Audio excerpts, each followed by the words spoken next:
Welcome in to another episode of the PFF NFL show. Max Chadwick alongside Dalton Wasserman here. Dalton, it's your birthday today. What better way to celebrate than previewing the NFC South right now? Well, of course. I mean, you've got a wild division, 31 years old today. It should be 32 since we're previewing all 32 teams. True. But I'm a year short on that. We'll get there next year. But either way, a wild NFC South that obviously Tampa Bay is still dominating even in the post-Tom Brady era. But there's some other teams raring to go, especially with their quarterback situations. Well, happy birthday, first of all. And, of course, we're going to preview every single one of the 32 NFL teams, continuing today with the NFC South, with the Falcons, with the Panthers, with the Buccaneers, and the New Orleans Saints.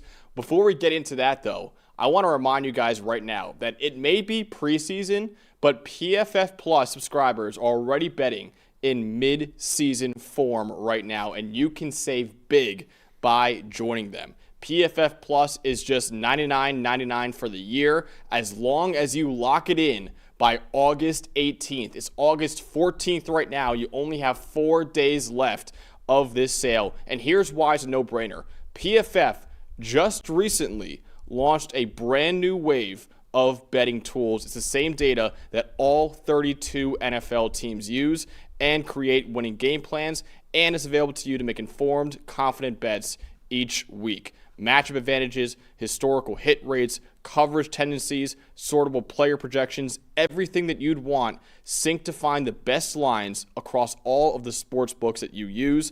I'll be using the tools to make fancy lineup decisions as well. The early bird offer, again, ends August 18th. Don't wait. Go to subscribe.pff.com and use the code EARLYBIRD to lock it in. It's the best bet that you'll make this year. Again, subscribe.pff.com, use code EARLYBIRD, or click the link in the description below. I looked at the app a few days ago.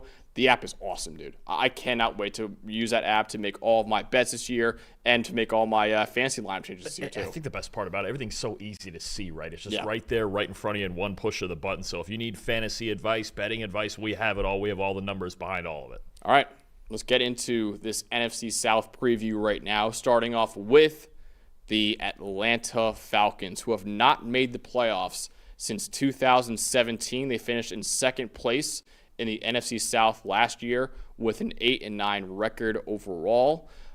We gave them for the offseason an A- for the draft, a really good draft for the Falcons, but only a C for free agency. But Dalton, what is the biggest strength of this year's version of the Falcons? Look, I know they lost their standout center, Drew Dahlman, in free agency, but this is still an elite offensive line. Ryan Neusel at center has got some experience, at least from previous years in Atlanta. And then you still have 4 other really good players. Jake Matthews and Caleb McGarry at tackle are 2 of the 30 best in the NFL, according to our rankings. I think Chris Lindstrom is the best guard in football, certainly the most dominant run-blocking guard in football. And Matt Bergeron at left guard is I think, continuing to improve. Going into year 3, I think he's going to be even better, possibly a top 10 to 15 guard this season as he continues to get more comfortable this year. I think between their pass protection abilities of protecting Michael Penix, who is a true pocket quarterback, he's not going to improvise very much, and then the holes that they open in the run game for Bijan Robinson, for Tyler Algier, they make this unit go more than anything else, more than the young dynamic players they have on the outside, and they certainly have those, but this offensive line to me is the heart and soul of this football team. So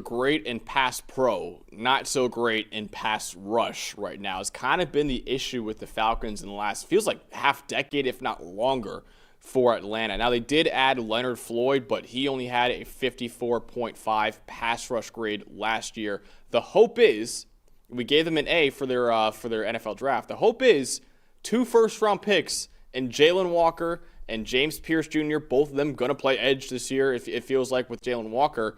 The hope is that those 2 can come in and immediately contribute, if not be the starting edge rushers for Atlanta. They were both excellent pass rushers at Georgia and at Tennessee. You're hoping that those 2 can come in as rookies and completely change around this pass rush. Yeah, that's really what they need to improve the most if they're going to make the playoffs, on top of just 17 games of a consistent Michael Penix Jr., right? But there's a lot of names to work with now when you look at especially young names. You've got Arnold Ebiketie. You've got Jalen Walker, who played every snap of his first preseason game off the edge, not a single one at linebacker. James Pierce Jr., who was elite the last 2 years at Tennessee. Braylon Trice coming back off his injury. Brandon Dorlus inside. Ruka Rororo inside. I think you're talking about plenty of names. somebody, one or two of them, just has to step up and be an above-average pass rusher, because this team last year, bottom 3 in pass rush grade, bottom 3 in pressure rate, bottom 3 in pass rush win rate.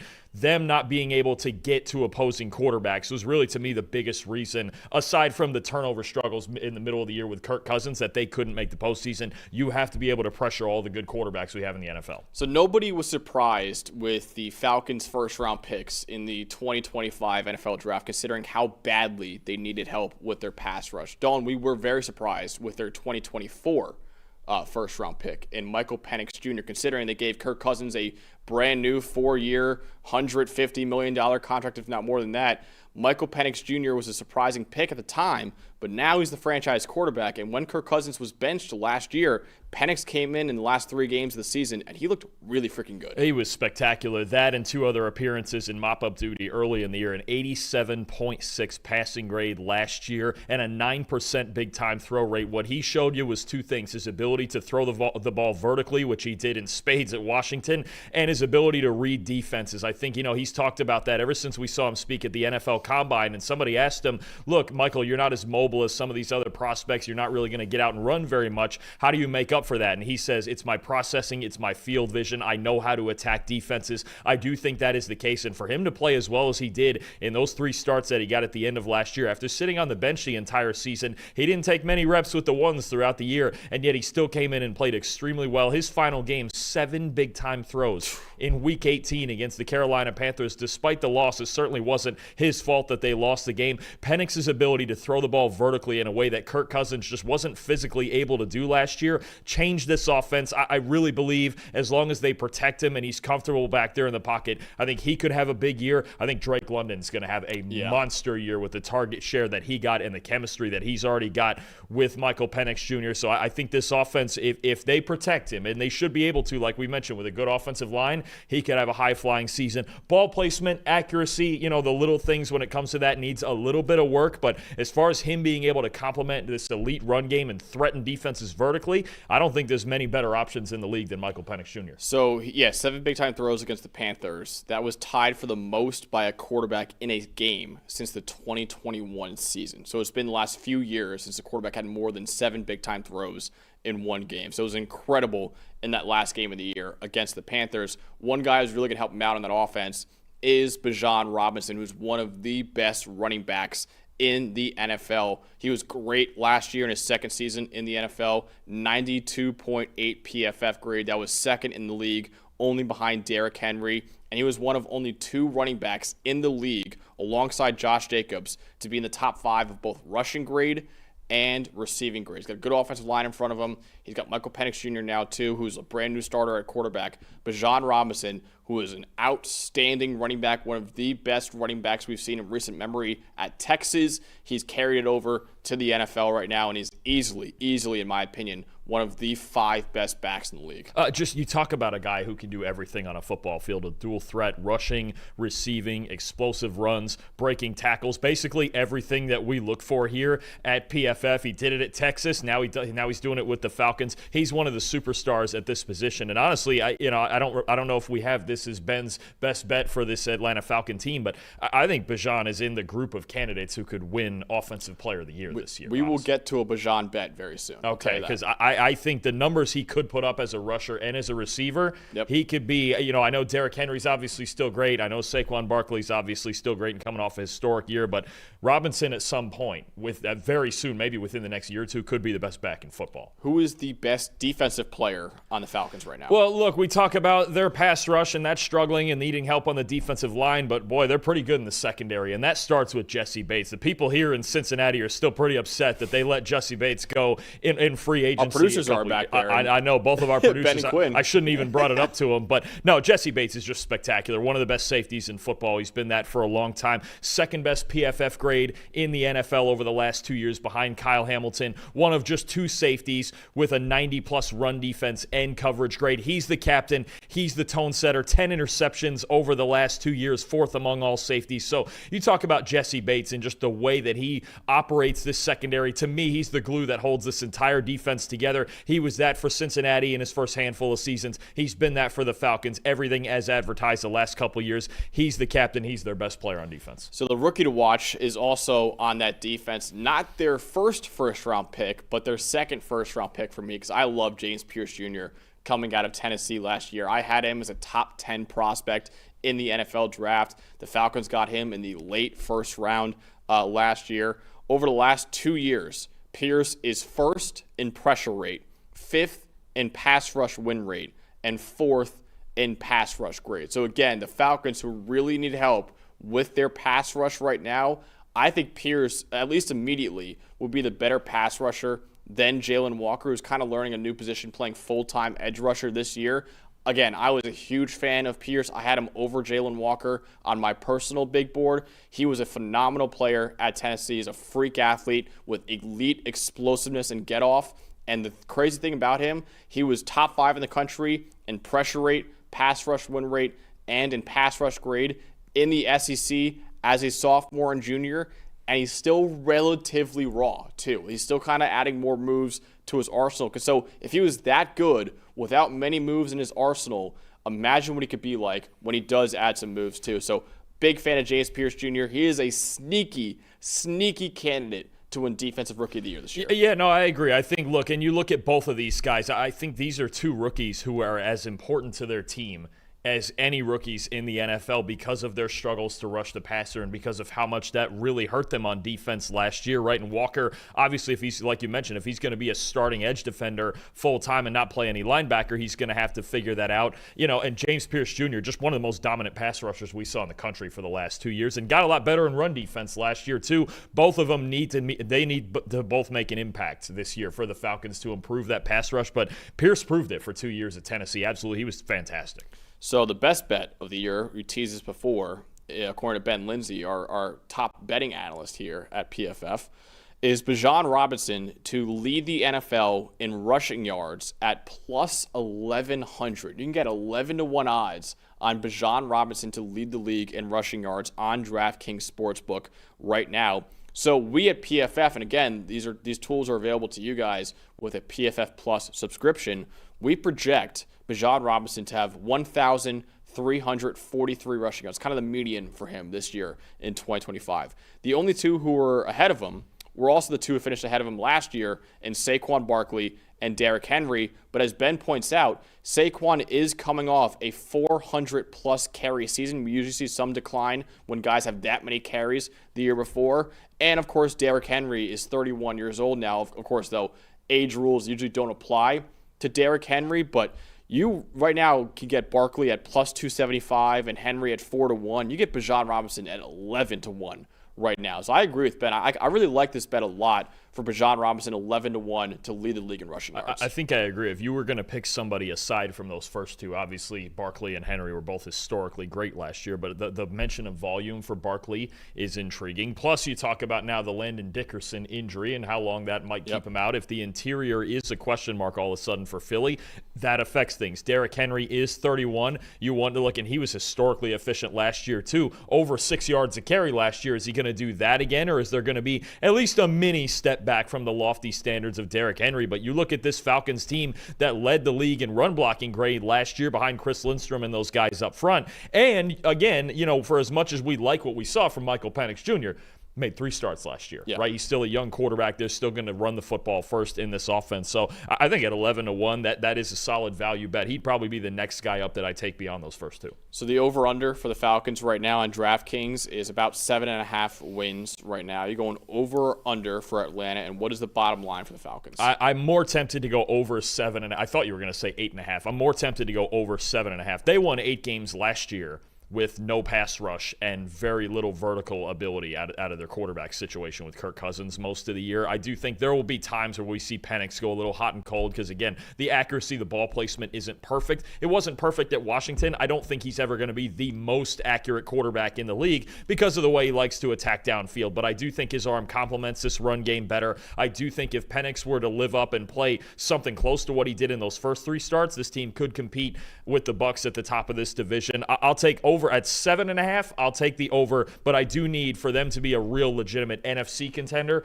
I need a pass rush. I need Jalen Walker and James Pearson, maybe even Braylon Trice and a couple other guys to come through in the pass rush. Yeah, there's enough offensive firepower there for me to also go over 7.5, but they need more of a pass rush for me to say, okay, they can really compete at the top of the NFC right now. So I think there's potential there for Atlanta. They're a very young offense with Michael Penix Jr. and Bijan Robinson and Drake London and all those guys over there in Atlanta. And I like the additions they made in the draft to help out that pass rush, but we got to see it come together this year. So I'll go over 7.5. Don't know if they'll make the playoffs this year, but I can see them winning about 8 or 9 games in 2025. All right, next up in our preview is the Carolina Panthers. So Dave Canales right now entering his second season as the Panthers head coach. They were 5-12 last year, which is actually an improvement off the 2-15 record they had in 2023. We gave them for their offseason an A+ for their draft, a phenomenal draft for Carolina. We'll talk about that in just a second, but also a B for free agency too. So a very good offseason for the Carolina Panthers. We're looking to make a jump in Bryce Young's year 3 in Carolina. What is the biggest strength, Dalton, of this Panthers team right now? So I'm going to kind of repeat myself here as what I did with Atlanta. Now it's not quite as elite as the Falcons' offensive line, but Carolina last offseason spent a lot of resources fixing up their offensive line, getting 2 new guards in Damian Lewis and Robert Hunt. They've got Austin Corbett. They just named the starting center. And then Ike Ekwonu and Taylor Moton at tackle. I think it's really one of the more underrated offensive lines in the NFL. They played a lot better last year. Bryce Young was allowed to be comfortable. And for as much as we've talked about Bryce Young and the wide receivers this offseason, this is a solid rushing football team too, with Chuba Hubbard in the backfield. Now they've signed Rico Dowdle as a second guy, Trevor Etienne in the draft as a third guy, and maybe a guy who can take some pass catching work. So I think this offensive line, as they really started to gel into the second half of last year, really was a big reason that this offense as a whole got better. It's a unit that we really shouldn't forget about. They might not have a lot of household names, but to me, they're a borderline top 10 offensive line in the NFL, and they really make things go for this offense. Yeah, we ranked them the 11th best offensive line in the league. So, yeah, really borderline top 10 right now. Now, the question mark is defensive front, so the kind of the front 7 for Carolina. But there is some hope for that front 7 because I mentioned the draft before. I love the strategy the Panthers had in the draft of not taking an edge rusher at number 8 like everyone thought they would. They took Tedero McMillan, who we'll talk about later.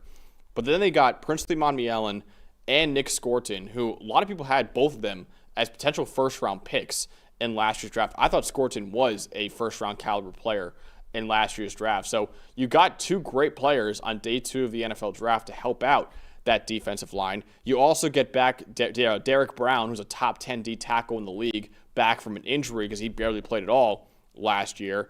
Their biggest weakness might be at linebacker. Right now, Christian Roseboom and Trevin Wallace are right now projected to start at linebacker. But again, that defensive line that really, really struggled last year at least has hope for the future with the return of Derek Brown and a few rookies coming in Princely Monmielen, Nick Scorton, and Cameron Jackson. Yeah, Derek Brown is as important an addition to any team considering the Panthers' weakness, that they have in run defense in football. 2 years ago, he was the second highest graded defensive tackle in run defense behind Quinnen Williams. And then again, you talked about it, Monmielen, Scorton, Cam Jackson. This is a team also that was last in the league in pass rush grade. They were basically last in the league in any defensive category last year. So this offseason, they really focused on the defensive line. They re-signed J.C. Horn to an extension. They signed Mike Jackson on the other side across, who had a pretty good year. I think drafting even Lathan Ransom at safety, Trayvon Merrick at safety is going to help them. So I think, everything, that linebacker spot is the biggest question for me. But if they get major improvements along this defensive line, I think their defense could be a lot better. All right, so tell me more about Bryce Young, who everyone thought he was going to be an outright bust in Carolina. The number 1 overall pick in the 2023 NFL Draft, had a shaky rookie year, and he looked terrible in the first 2 games of 2024. He got benched for Andy Dalton and then came back in when Dalton got hurt, and he looked really good in the second half of the season. So now there's actually hope for Bryce Young heading into year 3. We just saw, I think, the Dave Canales effect on Bryce Young. It's what I was hoping for. It took some time, obviously, 2 bad games and then a benching, and then obviously Andy Dalton gets hurt in a car accident, and Bryce Young is back in action. But from weeks 9 through 18 last year, he had the 6th best passing grade in the NFL and the 2nd most big-time throws, 24 big-time throws from weeks 9 to 18. And what you saw from Bryce Young was just that that old confidence, that old Alabama confidence that he had, right? To try to throw balls into tight windows down the field from within the pocket, to make plays outside the pocket. We even saw it last week in their preseason game against Cleveland, his ability to make throws into tight windows and then make plays outside the pocket. This confident version of Bryce Young, from what we've seen so far, doesn't look like it's going away, and that's the best thing they could have done. Dave Canales needed to instill confidence in Bryce Young because he had lost that in his rookie season. It was a disaster when it came to the coaching staff, the offensive line, everything really as a whole in that offense was a mess. You see it starting to come together. You see Dave Canales' vision for Bryce Young coming together, and the one thing I want to see now with a better receiving core, all of a sudden you look at this wide receiver unit, you go, okay, Tedero McMillan, Adam Thielen is reliable. Jalen Coker, I think, is an emerging playmaker for them. We'll see what they can find at tight end. Maybe somebody like Jatavian Sanders, right? But maybe Xavier Legette. Xavier Legette, last year's first-round pick. If he can get over some of the drop issues, he's another guy who can get vertical. Bryce Young clearly wants to throw the ball vertically down the field. The Panthers are doing a nice job of surrounding him with weapons that are able to do that. And I think the biggest thing for me on a week-to-week basis, at the second half of last year, you saw confidence. Yes. Fearlessness from Bryce Young. Just be willing. He was the highest graded passer in that stretch, throwing into tight windows. And that's with the lowest graded receiving core in the league. Bryce Young, if he continues playing the way he did the second half of last year, gives Carolina a lot of hope. And because his play style is completely reliant on confidence, because really the way he wins is with his mind. He is an excellent processor who makes the right reads. He redirects receivers' routes mid-play. You even saw in the preseason game with a touchdown pass to Jalen Coker. That's what made him special at Alabama. And when you're in the NFL and he wasn't confident, he doesn't have a huge arm. He doesn't have a huge size or great mobility. So when you don't have confidence in that kind of play style, that's where you see Bryce Young look like one of the worst quarterbacks in the NFL. But when he came back in, he found that confidence again, and that's what made him special to Alabama. That's what made him special in the second half of last season and why he was one of the best quarterbacks in the NFL over the second half of last season. One of his star players on that offense comes from that offensive line, and Taylor Moton, his right tackle. He's been the right tackle for Carolina over the last 7 years, and he played some of his best football last year for the Panthers. 77.7 PFF grade, his highest PFF grade since 2020, and he only allowed 1 sack. That's the third time in the last 4 years he only gave up 1 sack in the entire season. Since 2018, he has an 84.9 pass blocking grade, and he's only allowed a hit or a sack on 0.6% of his pass blocking snaps. So we mentioned before, Bryce Young looked really confident back there in that pocket. A big reason for that, he's got an outstanding right tackle blocking for him in Taylor Moton. Really an underappreciated player for a long time, a really good veteran right tackle. Right tackles are people too, Max. And I think even in years when Carolina's offensive line as a unit was struggling, it wasn't Taylor Moton. He's been a constant on this team for a long time. And with the younger piece on the other side, and Ike Ekwonu at left tackle, and then the veteran additions at guard, again, this is a very, very solid offensive line, but Moton's been the one constant there for a long time. So one guy who barely played at all last year, Dalton, was Derek Brown before going down with a season-ending injury. I believe he only played in one game. One game last year. But when he's on the field, Derek Brown, former top 10 pick, is one of the best D tackles in the league. Yeah, and I think you just saw last year, it's almost like you saw how good he was when he wasn't on the field, because just all of the sudden, when he got hurt, he suffered that season-ending knee injury.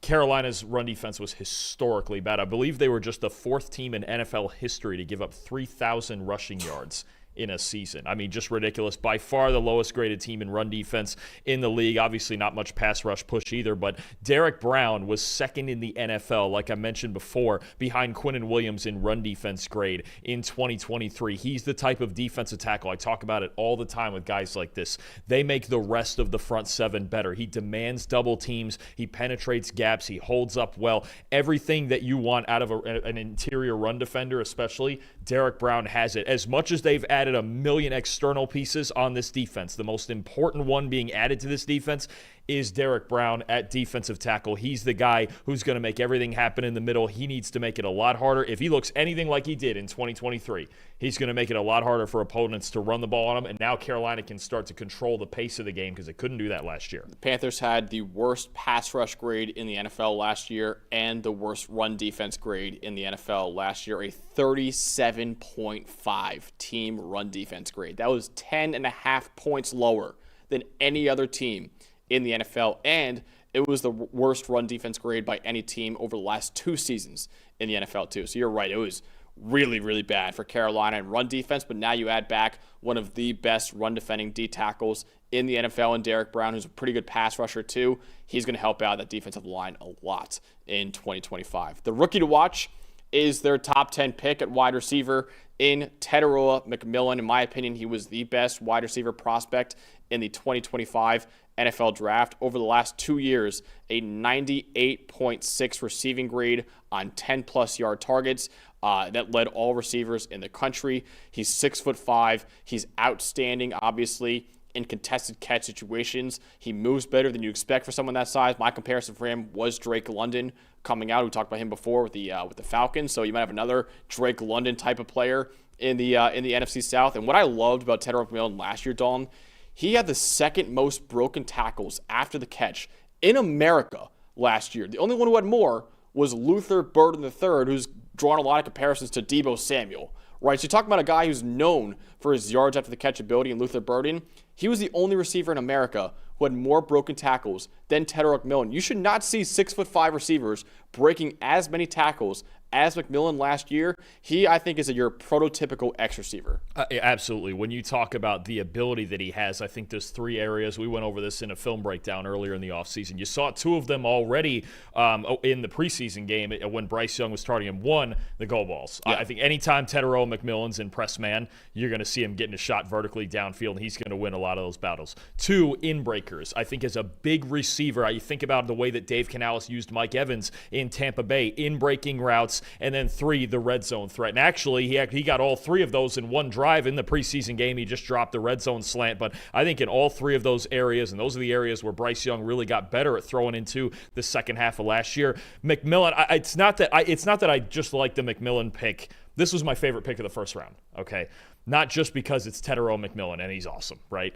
It's because it set up the rest of the draft. Yes. They didn't need a weapon. They needed the weapon. Tetairoa McMillan has the ability to be the weapon in this offense, and it set him up to take a bunch of defensive players later in the draft. Just a spectacular draft strategy for Carolina, and McMillan could easily be their number 1 receiver right away. And Dave Canales was the offensive coordinator for the Buccaneers in 2023, and Don, your comparison you always made for Tetairoa McMillan was Mike Evans. Yeah. So Dave Canales might have watched that tape and said, hey, I can get another Mike Evans in here. He does not move like a normal 6'5" receiver. Yeah. He's a different animal, man. I know we saw him drop a couple passes in the first preseason game, but he doesn't drop balls very often either. He's really the full package, I'm telling you. I saw people clowning McMillan for dropping that pass in the end zone in the preseason. Yes, it was his fault for not turning around quicker enough, but it just felt to me, remember when Jamar Chase dropped his first target of his career in preseason? He actually dropped a lot in preseason that rookie year, and everyone was like, oh, Jamar Chase is going to be a bust, and then he had one of the greatest rookie years we've ever seen for a receiver. And then it's kind of like go to a college game. Jeremiah Smith dropped his first ever target, and everyone's like, oh,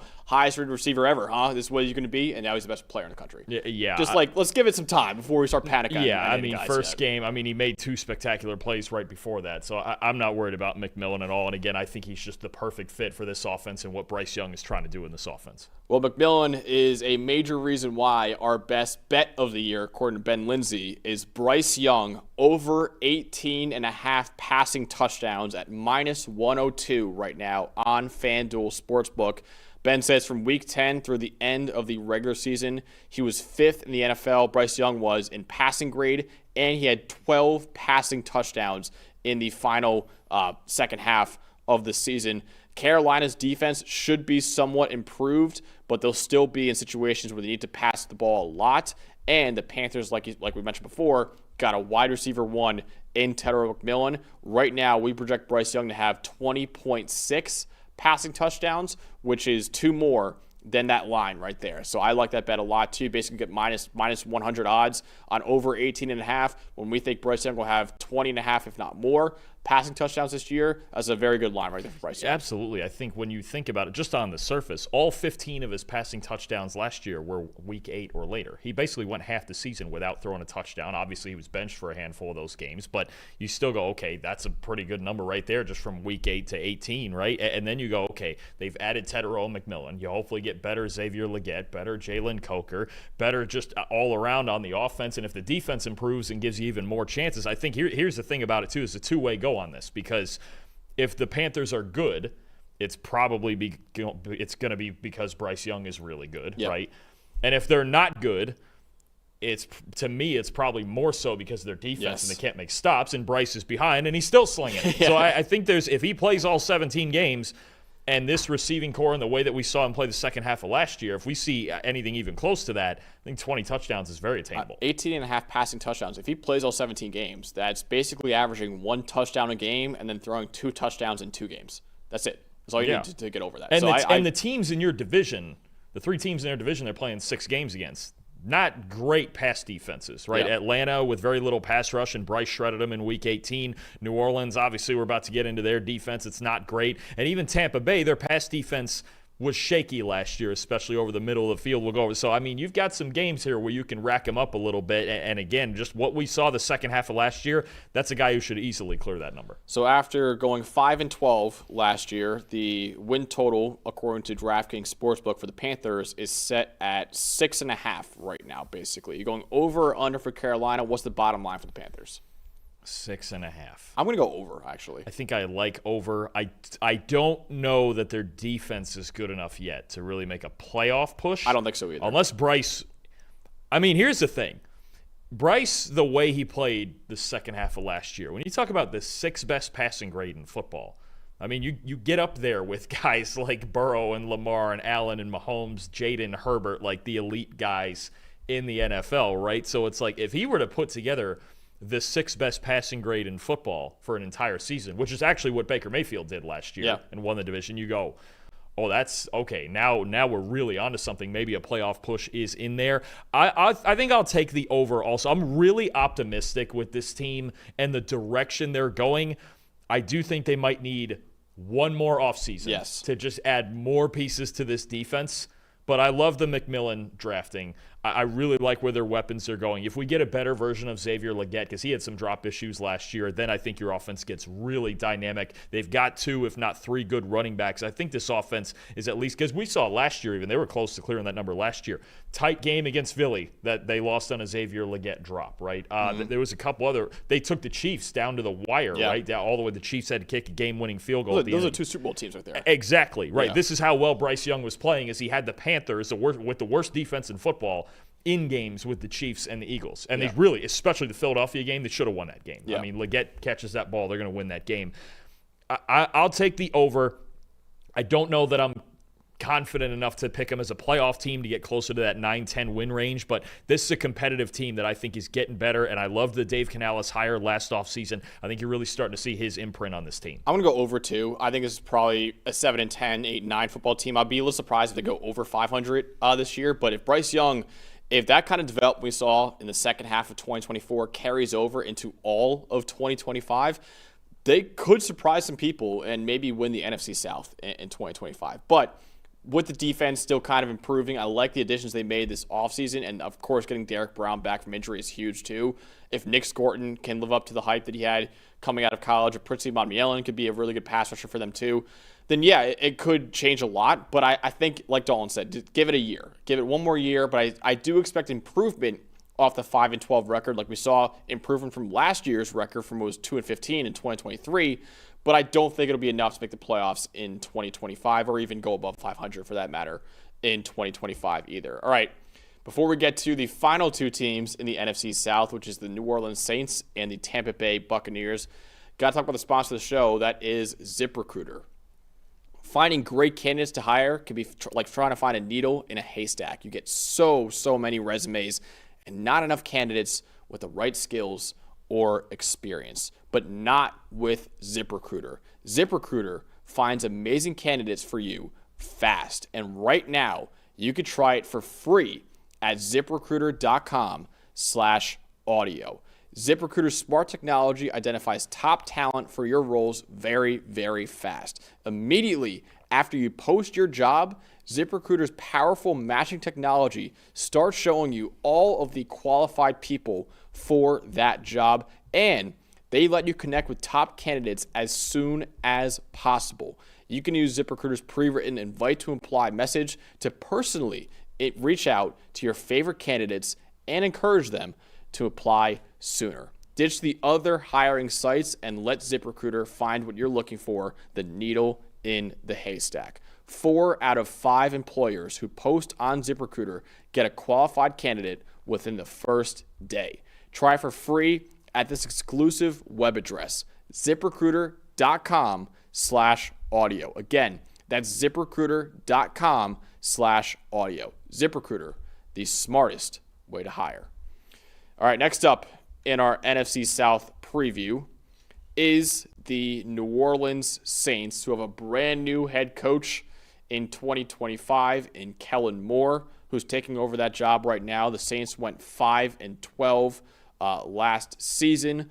We gave New Orleans a C+ for their draft and a B- for free agency. So it's kind of a so-so offseason for New Orleans. But Dolan, what is the biggest strength for New Orleans right now? So the biggest strength, and the problem with this is there is a whole lot of ifs here. But I think if and when they're ever all healthy, the Saints do have a pretty respectable core of pass catchers, right, for whoever their quarterback is going to be. Chris Olave is one of the best receivers in football, obviously had the concussion issues last year. Rashid Shaheed is a really good deep threat. He had a torn ACL last year. He's recovering from that. Brandon Cooks is obviously a solid veteran and a known deep threat. He wasn't great in Dallas last year, kind of a drop-off, but we'll see what he can give them in his second stint in New Orleans. An interesting group of tight ends, albeit an injured group of tight ends. Jawan Johnson is a respectable guy who just got a contract extension. Foster Moreau and Taysom Hill are both solid weapons, but Kellen Moore even just said recently that he doesn't really have a timetable for when they're going to play, considering their season-ending injuries they suffered last year.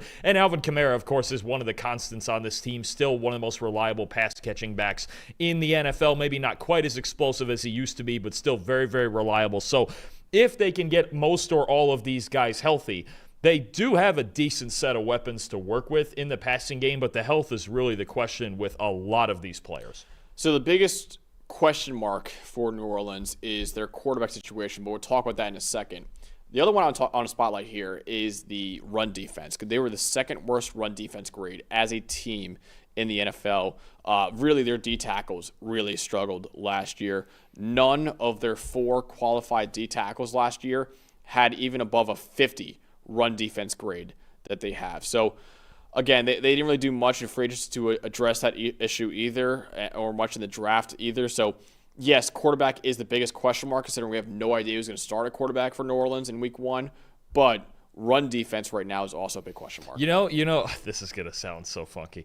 You remember Spider-Man 2, right? The Tobey Maguire Spider-Man, right? You know, the scene when the train is about to go off the tracks and he's on the front of the train with the webs and all of that. I feel like last year, the Saints' run defense was the train going off the tracks, and Spider-Man was Demario Davis. That's essentially what their run defense was. It was just Demario Davis trying to hold it all together because his D-line just could not get it done. But yeah, tied with Dallas for the second lowest run defense grade in the league last season, only ahead of the division rival Carolina Panthers. And it's just too many games, right, when they play Atlanta and they just have that offensive line leaning on them. Even a game against, what was the game against the Bucs when that was the game Sean Tucker went off. Your guy Sean Tucker went off for, 150-something yards or whatever. That, I mean, it was just every single week. New Orleans was one of those teams where you knew you could walk in and run the football. Their D-line especially has got to be a lot better to free up, because it's a pretty good pair of linebackers they have in Davis and Werner, but their D-line's got to be a whole lot better in run defense. Yeah, they really do. All right, for the quarterback spotlight, tell me more about Tyler Shuck, who was their second-round pick out of Louisville.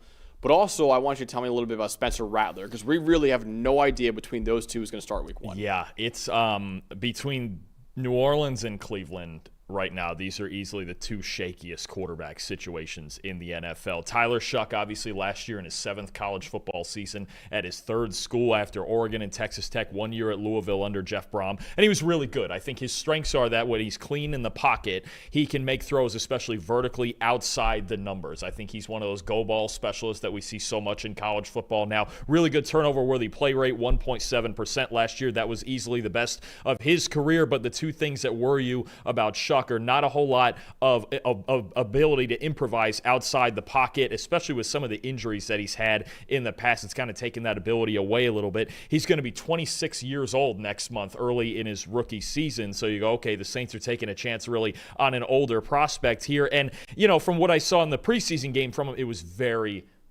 outside of the one touchdown that he threw right after a pick six, it was extremely conservative. Spencer Rattler, the same way, extremely conservative. We saw some good things out of him last year, but I had a hard time really consistently putting things together for an entire game. And I just think these two, I don't know, man. I just think this situation, because they don't even have a veteran like a Joe Flacco in Cleveland that they can go, okay, he can at least hold the fort down for a bit, and he's out there and he really knows what he's doing with so many years of experience. This is wide open. It even sounds like from some reports lately that Rattler is the one winning the job, which would concern me a little bit, using a top 40 pick on Tyler Shuck, and then Spencer Rattler's going to win the job anyway. But there's a lot to build on this offense. But to me, this is arguably the shakiest quarterback situation in the entire league. If the pass protection is better than it was last year, because they were last in pass blocking grade, maybe one of them can succeed, right? They need the weapons healthy. That was an issue last year as well. There was so much that went wrong in this Saints offense last year, and now you've got this as your quarterback situation. It's really tough to project right now. Because at least in Indy and at least in Cleveland, like you mentioned, they have at least Daniel Jones and Joe Flacco who give you some sort of floor. In New Orleans right now, it's two complete rolls of the dice in Spencer Rattler and Tyler Shuck too. So I'm with you, man. I think this is the worst quarterback situation we have in the entire NFL right now. Someone who could help out both of them, though, is Chris Olave, who has battled a lot of injuries in his career, the former first-round pick out of Ohio State. But in his first 3 seasons, he's had grades above an 82 in receiving grade in each of those first 3 years. He suffered his second concussion last year in week 9. So really got banged up for the rest of the year because of that. But when he's healthy, he's one of the best route runners in the NFL who could dominate in the short or intermediate or even deep range of the field too. Chris Olave is a very, very good receiver, just has to stay on the field. You talk about consistency. How about the 3 receiving grades that he's put up in 3 years? 82.9, 82.9, 83. It doesn't get much more consistent than that. And I know we talk a lot about his Ohio State teammate in the same draft class with the New York Jets, Garrett Wilson, but Olave is just as good. It's just that the Saints offensive situation has not been, it's not been much better than the Jets, but it hasn't been great either. So you talk about Olave, especially vertically, one of the best route runners in the league, one of the best playmakers in the league, just got to stay on the field this year. So tell me more about Spider-Man for the Saints defense and DeMario Davis. Yeah, look, he 35 years old last year, and I would argue he was still their best defensive player. 80.2 run defense grade, still 17th in the NFL last season. 6 straight seasons of at least 1,000 snaps played, most of those as a top 5 or 6 linebacker. There was a little drop-off last year, especially early in the season in coverage, and then around week 7 or 8, he really started to pick things up, and he looked like DeMario Davis. This guy, look, even going into his age 36 season, you can't really doubt his ability. Ever since he's been in New Orleans, he's been one of the league's elite linebackers, and he's the captain, he's the heart and soul of their defense, and he's the glue that's trying to hold this whole darn thing together, because there's been a lot of guys around him struggling, but he's somebody who just can, what you're getting out of every single week. If there's any sort of decline from DeMario Davis at some point, I get really, really worried, but we haven't seen much of that yet.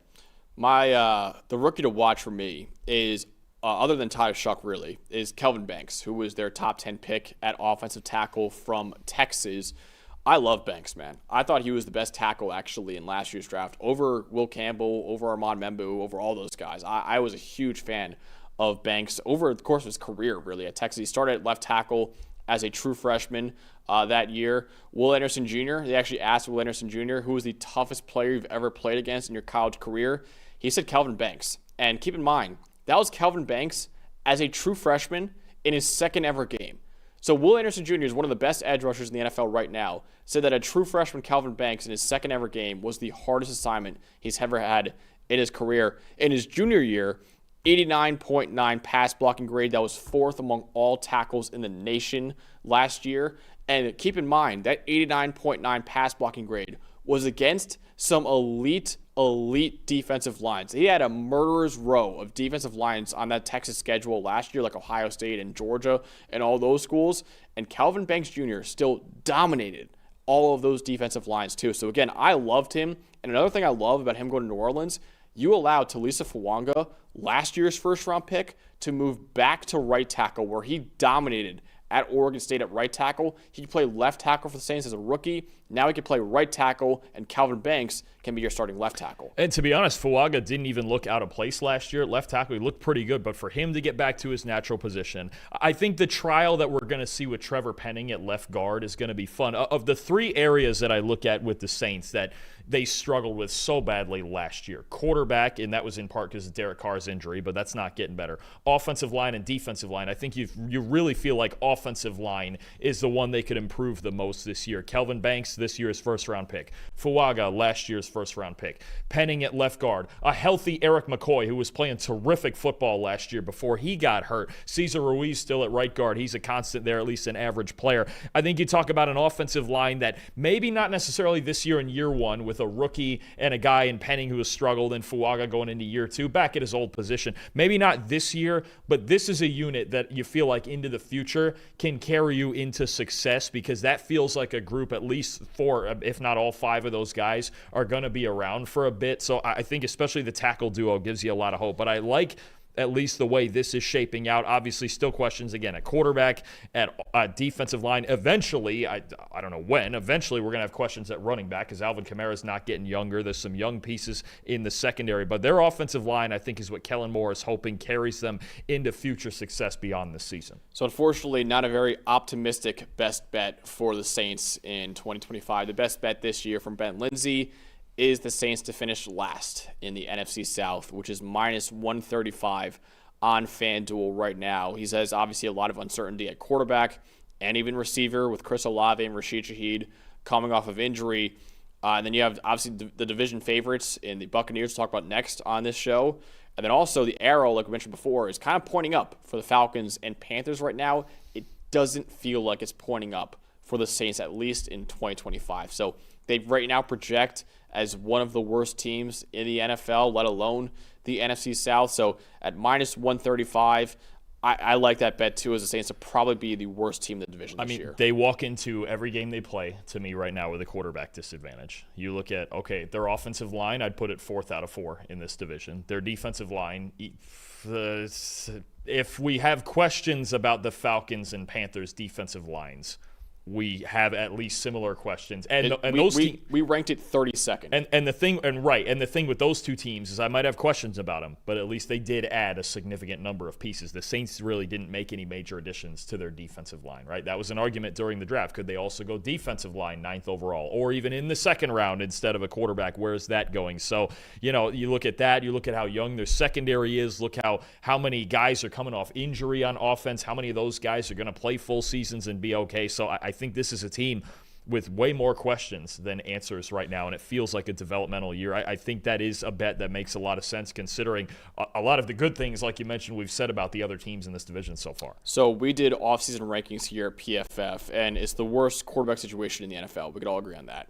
Running backs 21st, receiving core 23rd, offensive line 22nd, defensive line 32nd, secondary 20th. The only one that's even above 20th is linebacker unit at 8th. So a very good linebacker unit, but that might not be enough to help you from not being the worst team in the NFL. And that's a great linebacker unit with the best player and the captain of it being 36 years old. Yeah. That's been part of the Saints' problem is ever since Drew Brees retired, it still feels like they haven't had much of a post-Drew Brees plan, and they keep pushing the salary cap down the line. They keep throwing extensions at guys and restructures at guys, and they've just never embraced at any point having a full reset. And if you don't embrace a full reset when you need to have it, it's going to kind of be forced upon you. It feels like that's where we've gotten with the Saints here. And even something like extending Alvin Kamara just to create cap space. I love Alvin Kamara. He's been a great player for a long time, but we're going into, year 9 of Alvin Kamara? I think he was at 27. We're going into year 9 of Alvin Kamara. How much longer? How much longer can you ride this without having successors? Because they haven't drafted great in recent years either. So the Saints, again, I think this is a developmental year. If Kellen Moore can find some foundational pieces, then that'll be a success. But there's a lot of questions right now about this team and their ability to win games. So the Saints right now on DraftKings have a win total set at 4.5, which is actually the lowest in the NFL in 2025. Are they going over or under that, Dalton? And what is the bottom line for the Saints this year? I think I'm going to go under that. I think there is a real chance that the Saints have the number 1 pick in next year's draft. I look at them. I look at Cleveland. I know Tennessee has Cam Ward, but I still think it's possible with some of the questions on their roster. I know some people, the Giants, but I actually really like the Giants' defense. They're going to keep them in a lot of games. And I know the next question you're about to ask. You're already about to ask me the question. With Arch Manning staying until 2027 NFL draft, with Doug Nussmeier as the OC in the Saints, do they take Garrett Nussmeier, keep him home in Louisiana? Well, the LSU quarterback. On the first one, though, I know what we've heard Archie Manning say, but if the Saints were the team picking, would that change the equation for Arch? And like you mentioned, with his dad being the offensive coordinator, Garrett Nussmeier, if he has a great year at LSU, is going to be in contention, for that number 1 Louisiana pick. Kid too, from Louisiana, goes to LSU. Exactly, right. Just keep it going, and maybe That's what I think this could get down, especially if we're already questioning. Because to me, when they drafted Tyler Shuck with a top 40 pick, I went, okay, he's going to start. They believe in him enough to start. They didn't take him in the first round because they're picking 9th overall. They didn't want to do that. They wanted Kelvin Banks. They believe in him to start. The reports right now, and I would agree with even what we saw in the first preseason game, is that Spencer Rattler is going to start. And we didn't see a whole lot of great from Spencer Rattler last year. Kellen Moore did not draft Spencer Rattler either. He drafted Tyler Shuck. Also true. Yeah. So and Tyler Shuck, I know quarterbacks are different. Being 26 years old next month, it's hard to convince yourself to sit Tyler Shuck for a year or two with the idea that, okay, when he's 28 or 29, then he'll be our guy. It was why I questioned the pick on top of, me and with Shedeur Sanders and all of that. Yeah. But if this team is picking top 3 or number 1 next year, you feel like it's going to be another quarterback. And that it's concerning. I mean, the fact that Rattler is winning this job at the moment is concerning to me. Yeah. Because of the pick they spent on Shuck. And again, when they drafted him, I was like, okay, they're going to start Tyler Shuck. Right. They're just going to do it even just to do it. I don't know if that's the case. We'll see over the next couple preseason weeks. Nothing is decided, but it's concerning. Yeah. And the fact that that's already a question before we've even started the season, and I don't think either of them looked great last week.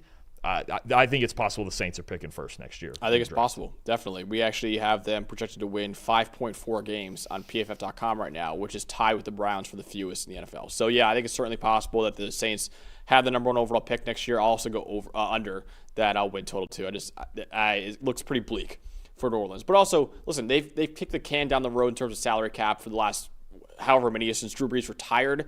They're finally kind of bottoming out right now and finally maybe getting some top-end talent coming in, some top-end cheap talent, which is important too for them coming into hopefully in the next few years. So this is necessary for the Saints after how long they refused to bottom out in the NFL. Now it's necessary to be one of the worst teams in the league for probably a couple or if not a few years in the NFL.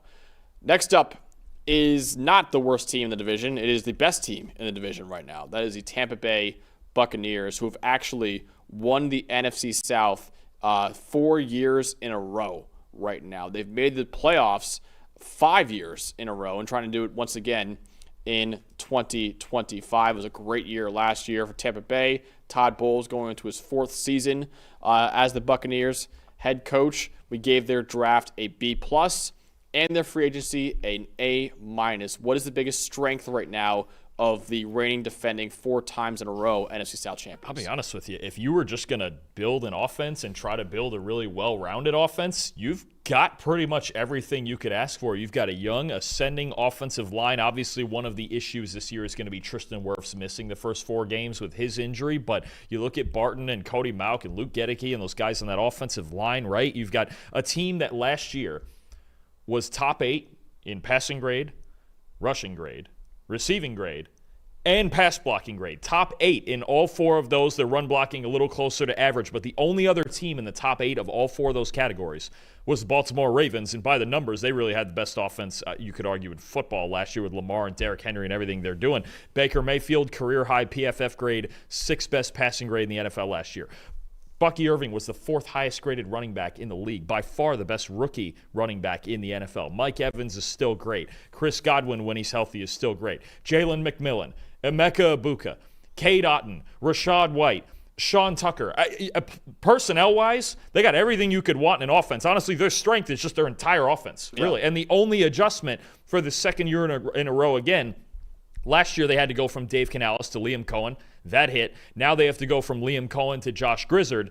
That's really the only question to me on this. Personnel-wise, it's one of the most stacked offenses in football. They're going to be one of the highest scoring teams in football as long as Grizzard and Mayfield really gel with the play calling. But I mean, what more could you ask for if you're going to build an offense personnel-wise? I'm not sure how much more you could ask for, especially with every single position covered the way it is. They're so balanced. Yeah, absolutely. I feel bad for Baker Mayfield considering he's had so many offensive coordinators. He has 8 different OCs in his career so far. It reminds you of like Alex Smith early in his. Remember, I think Alex Smith had 7 OCs in his first 7 seasons, and then he gets with Andy Reid, and people are like, "Hey, this guy's actually pretty good." He just never had the same play call. And it's not because they're getting fired; it's because they're all getting hired as head coaches really in the NFL. So really want to shout out Baker Mayfield. It's unfortunate he's had so many OCs, but most of them, there's been a few that got fired, obviously. Most of them have been getting hired as head coaches, with Liam Cohen and Dave Canales back-to-back getting hired as head coaches. The biggest weakness or biggest question mark for Tampa Bay is defending the middle of the field in coverage last year. So Antoine Winfield Jr., who's usually one of the best safeties in the NFL, was kind of mediocre last year in 2024. And because of that, the Buccaneers were 26th in coverage grade, 29th in EPA per pass allowed, and 31st in passer rating allowed when they were defending the middle of the third of the field last year. So if Winfield can bounce back and become once again a top 3 or so safety in football, that will certainly help the case. But also the Buccaneers don't have much depth at safety or at linebacker to help them out there. So defending the middle third of the field last year was a big issue for Tampa Bay, and it could be once again if Winfield does not go back to being an elite safety in the league. Yeah, some interesting storylines here because you've got Winfield looking for a bounce back, and he had injuries last year, only played 10 games, including the playoffs. Tyke Smith moving from the slot to safety this year to play next to Winfield. Jordan Whitehead struggled last year. Now they're going to go with Tyke Smith at safety. Levante David's a constant, but he's also getting a little bit older. You can't ask him to do all the things he used to do. They're hoping a healthy Servassier Dennis at linebacker can help in coverage, but behind David, I've got a lot of questions at linebacker for this team. I just don't think there's a ton of depth. So I like the group that they have on the defensive line. I like the group that they have at cornerback collectively, but the middle of the field coverage, the 2 games where you really saw this be their biggest weakness was the 2 games against Atlanta. They were Kirk Cousins' 2 best games of the season, and that's because he could pepper the middle of the field, layer balls in between that zone coverage, in between those linebackers and safeties. But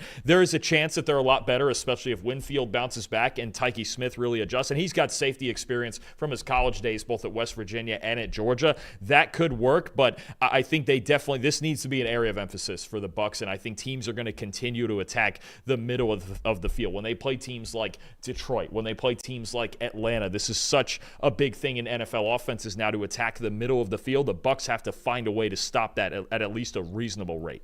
So tell me more about Baker Mayfield, who I think has become one of the coolest stories in the NFL. You know, he's a number 1 overall pick in the 2018 NFL draft. I thought he was pretty good in Cleveland, but he was unceremoniously kind of let go in Cleveland in favor of Deshaun Watson. He goes to Carolina, doesn't really work out there. Goes to the Rams, has an amazing game on basically 2 days' notice on Thursday Night Football there with the Rams. And now in Tampa Bay, Dalton, we're seeing the best football ever from Baker Mayfield. Now he's a top 10 quarterback in the league. We are. I think the first thing to note is that within 2 years, and my favorite moment of Baker Mayfield was last year in Week 18. The Bucs are down to the Saints at halftime. They're coming out. It's the first drive of the second half, and he scrambles to his right for a first down, lowers his shoulder into somebody, gets up, and basically starts a brawl early in the third quarter just to spark his team. It's just Baker Mayfield. Some people think he's arrogant, he's cocky, he's a trash talker, he's all of this, but he's the leader of this football team. There are moments now where you can just go, man, the heart and soul of Baker Mayfield wins this team games. But I think the biggest thing that Dave Canales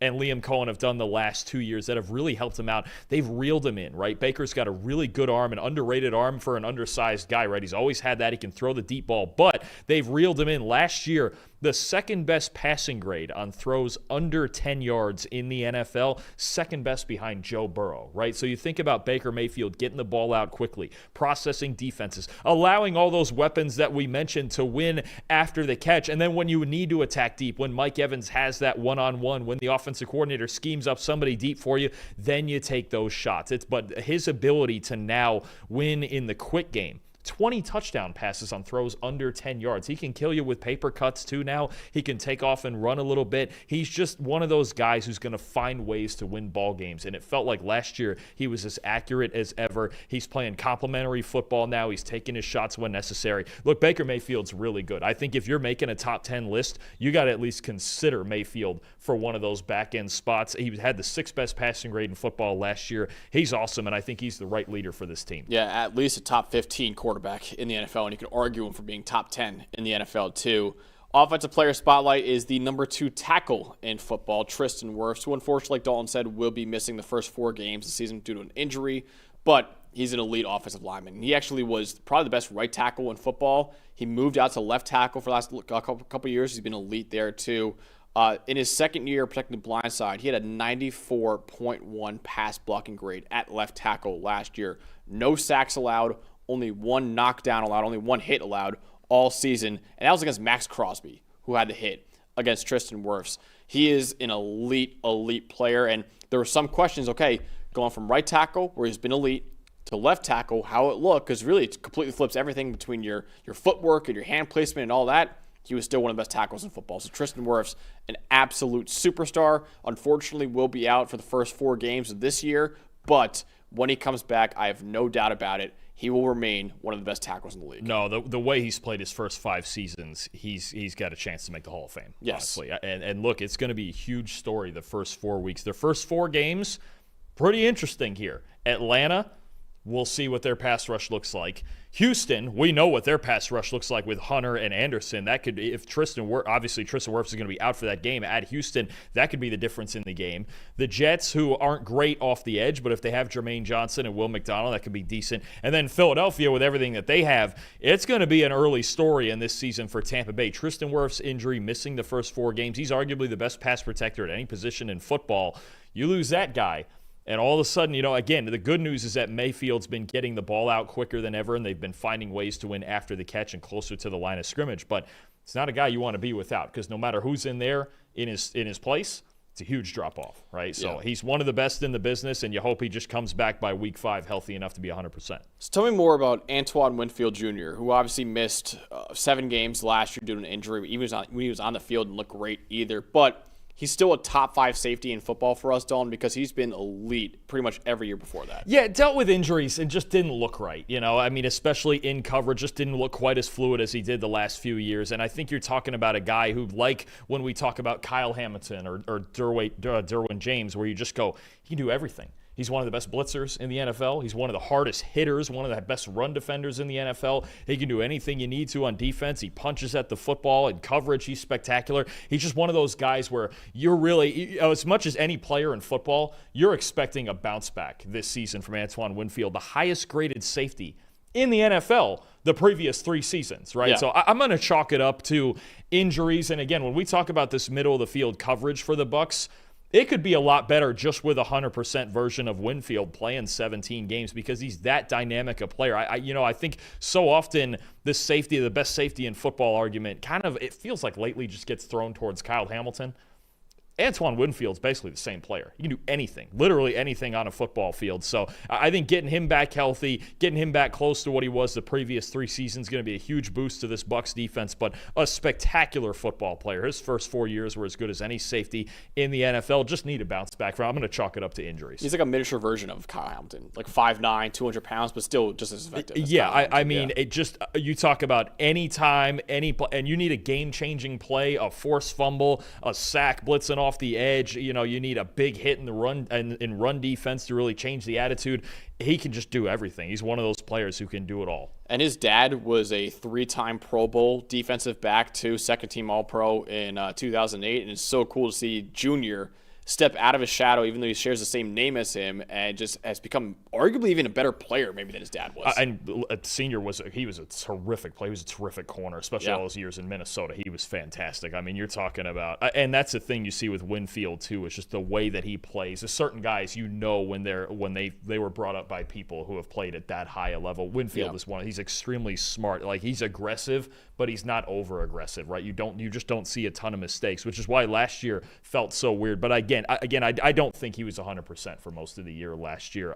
You could tell, especially late in the year. So an improvement. If you get back to top 5 safety play from Winfield and Tyke Smith is pretty good, all of a sudden you start to round out this defense really, really well, too. And Benjamin Morrison, shout out Drake Holiday in the chat, he goes, damn, I just remember the Buccaneers got Benjamin Morrison. That secondary is going to be sweet. It is going to be sweet. Benjamin Morrison, love this pick for Tampa Bay in the second round of the draft. Yes, he wasn't the first pick for the Buccaneers, Emeka Egbuka, who will be a big contributor to that receiving core, and I've heard a lot of rave reviews already from Baker Mayfield about how Emeka Egbuka is just a pro's pro already, which is not surprising considering how his tape was at Ohio State. But Benjamin Morrison, he unfortunately suffered a hip injury last year that kind of kept him out of most of last season, about half of last season.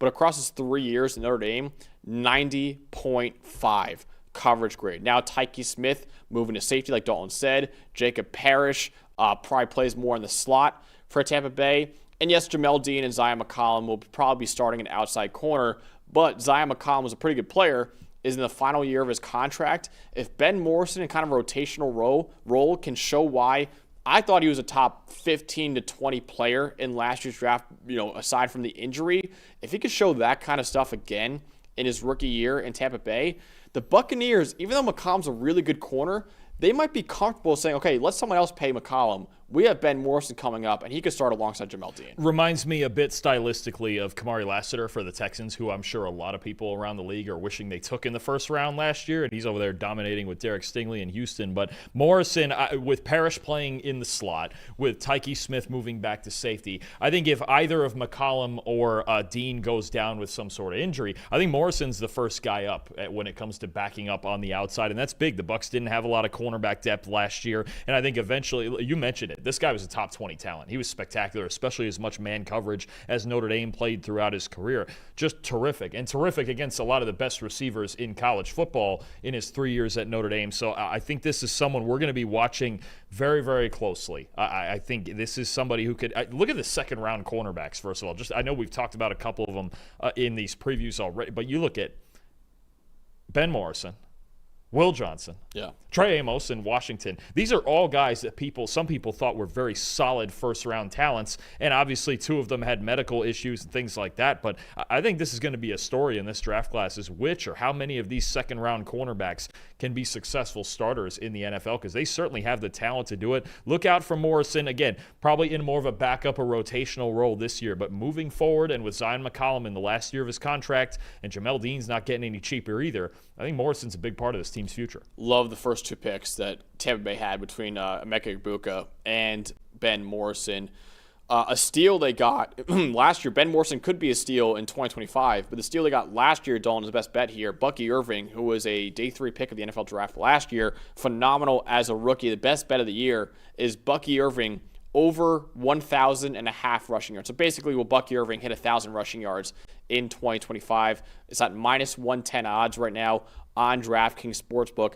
PFF's projection for Bucky Irving is over 200 yards higher than that. We project him to have over 1,200 rushing yards. And again, that's the median. That's the average for Bucky Irving in our projection. So our average is over 200 yards higher than the betting line right now, which is 1,000.5 rushing yards. Bucky Irving had 78% of the running back carries last year for the Buccaneers in the final 4 games of the season. Ben expects him to have another similar role in 2025. And when Tristan Wirfs is healthy, that offensive line is one of the better ones in the NFL right now. So I'm with Ben, man. We project him to have over 1,200 rushing yards this year after an excellent rookie year. So 1,000.5 rushing yards right now, that's a steal. 4th in the NFL in yards per carry. 7th in rushing grade. We know he can make people miss. This offensive line's getting better. They were 18th in the NFL in run blocking grade last year. They're going to be even better with Cody Mauch developing, with Graham Barton developing, and then just wait till Tristan Wirfs gets healthy. But, yeah, I'm slamming that. And the recent Rachaad White groin injury that puts his status for week 1 in question. And I know you especially like Sean Tucker. But if Rachaad White is out at all at any point, or if he's not 100% at any point, that volume is going to Bucky Irving. That's the only reason, he wouldn't get it is any sort of volume issue. But, let me look at the regular season total, because last year, including playoffs, he had almost 1,200 yards. I mean, last year, he ran for over 1,100. I have actually no idea why the over-under would only be 1,000. Yeah. Like, as efficient as he is, and he proved he was one of the best backs in football, and he's not going to come off the field a whole lot because he's a capable receiver too. If White is compromised at all, Irving hitting 1,000 yards, the only thing that would stop that to me is injury. Wasn't he the only only running back in the NFL to have 90-plus grades as a receiver and rusher? That sounds right to me. I think he was the only guy in the top 5 of both. Yeah, I mean, just a ridiculous rookie season that, look, even if you believed in Bucky Irving in last year's draft, you didn't think that was coming. No. I mean, the kid's a superstar. He's awesome, and he really became, as it got deeper into the season, obviously, but we got to remember, this Bucs team, too. Mike Evans was hurt. Chris Godwin, season-ending injury, right? Young receivers elsewhere. And yet Bucky Irving became kind of the engine of this offense, setting all the other guys up for success. So I think 1,000 yards, other than injury, I don't see a reason he wouldn't get there. He got to almost 1,200 yards on just 224 carries. And that's where we project him this year. So 200 rushing yards more than that. Yeah. That's a crazy line. Yeah, I'm going to bet that literally right after the show's over. All right, so the over-under for the Buccaneers right now is set at 9.5 on DraftKings Sportsbook. Do you think over or under for that? And will the Buccaneers win their 5th straight division title? I'm in. I'm likely in on both. I still got to work on division predictions, but I'm in. I just think this team's offense is so good. I mean, obviously we need Tristan Wirfs healthy, and if he gets back 100%, then that's pretty much my last question mark. Again, the only thing, and I did this last year, I was like, well, what's the adjustment to Liam Cohen? The adjustment to Liam Cohen was just fine, and Josh Grizzard has already been on the staff, so you'd expect similar type play calling. If they can adjust to Grizzard and the play calling is at least solid, this offense is so talented. There's still a decent defense, right? There's still at least a solid defense. Look at all the names. You got Vita Vea, Kalijah Cansey, Yaya Diaby, Levante David, Antoine Winfield. The corners that is a pretty stacked room. I think they're the most talented team in this division, front to back. And if you get similar play calling from Grizzard, if you get similar play from Mayfield, you get a whole season of healthy Mike Evans. You get a whole season, hopefully, of healthy Chris Godwin. Not sure what his recovery timeline is quite yet. But even then, you have Jalen McMillan in year 2, solid last year. Emeka Egbuka, I think one of the most easily translatable players to the professional level. Do I think he's going to be the best receiver? Do I think he's going to be Justin Jefferson one day? No, but you felt like he was one of the easiest players to project in the draft class this year. And whoever got him was at least going to get a solid football player.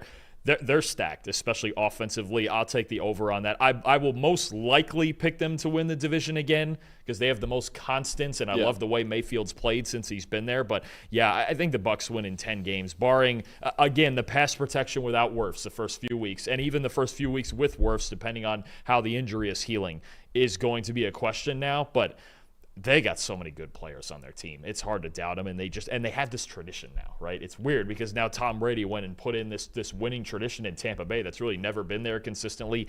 It's been there now for the last 5 years. We give them a B+ for the draft, A- for free agency. They won 10 games last year. I mean, they had a good offseason too. I think they're going to go 10 games or more this year. Now, my question is, because there's a lot of people I've seen in prediction-wise saying the Buccaneers are a dark horse Super Bowl team this year. Can they win the NFC, do you think? I need their defense to take another step. I need the adjustment, again, with another new OC is going to be one thing.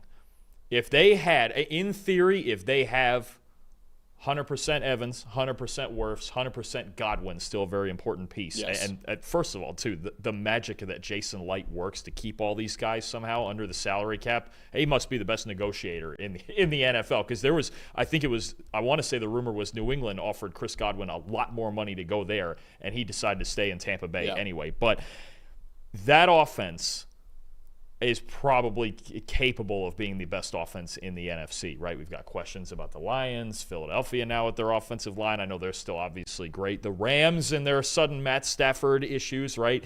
You look at their offense and you go, yeah, you know what? They probably could score points with anybody in a playoff scenario. Defense got to take a step. I need a step up from what Winfield was last year.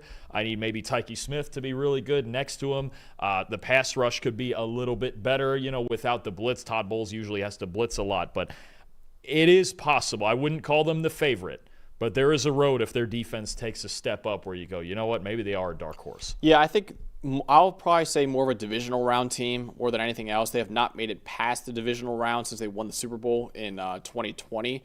So 4 straight years now of losing in the divisional round or sooner. They lost in the wild card round this past season. So I'll say around the divisional round this year, but I am also picking them to win the NFC South, to go over 9.5 games. I love that offense this year with Tristan Wirfs coming back from injury, of course. And then, the defense has some nice pieces coming up, like Benjamin Morrison, I'm very, very excited about too. So I don't know if they're going to win the NFC, but I think they will win the NFC South and make a pretty decent run. Fun stat with their defense as the X factor here. Last year, when they gave up 22 points or less, they went 8-0. 23 or more, they went 2-8. They just, you know what you're getting out of their offense. Which defense is showing up any given week? They couldn't make a stop against the Ravens. They couldn't make a stop in either game against Atlanta, and they still found a way to win the division. They couldn't stop Jaden Daniels when it mattered in the playoffs, right? I think it's those moments where you go, again, this is another team I've talked about, Cincinnati like this and a couple others. I don't need the Bucs to have the number 1 defense in football. If you can be top 15 with the way you can score points, man, oh man, now you're a contender. But they just have to be a little bit better, especially against the better passing offenses that they're playing. Drake Holiday makes a good point too. They did beat the Lions and the Eagles last year in the regular season. Oh, the way their offense is, and as many weapons, they are as hard a problem. They're as tough a problem to defend as any team in the league, because again, it's balanced, right? You look at a really solid offensive line, 2 if not 3 really good backs, solid tight end in Cade Otton, at least 4 good wide receivers, if not more. I mean, you still have even guys on the depth chart like Trey Palmer sitting there who could make plays. He's got dangerous speed, right? 4, but you could have this is arguably the best receiving core, wide receivers in the league. You go, they're a problem both ways to defend. They can beat you in man-to-man with Evans on the outside. They can beat you in zone after the catch with the schemes. They can run the football on you. They cause a lot of problems offensively, and that's the reason they can beat teams of that caliber. Yeah, so I think right now both of us agree Buccaneers favorites to win the NFC South and maybe make a deep run in the playoffs. We'll see in 2025. But that wraps up our full NFC South preview for you guys. We'll be back here on Monday with our full AFC West, right? We're going West Coast next week. West Coast next week. Okay, Trevor will be back on the show next week too. So Dalton and Trevor will break down the full AFC West and NFC West next week. And of course, the week after, the AFC East and the NFC East. And then pretty soon, we're going to be in the 2025 NFL season too. So can't wait for that. I'm going to remind you guys, the PFF Plus sale ends in 4 days. Get it $20 off right now for the best fantasy tools and the best betting tools on the planet and the best data and insights to make you the smartest fan in all your friends' group chats. For Dalton Wasserman, for our producers back there, I'm Max Chadwick. We'll see you guys on Monday with our full AFC West preview for the 2025 season.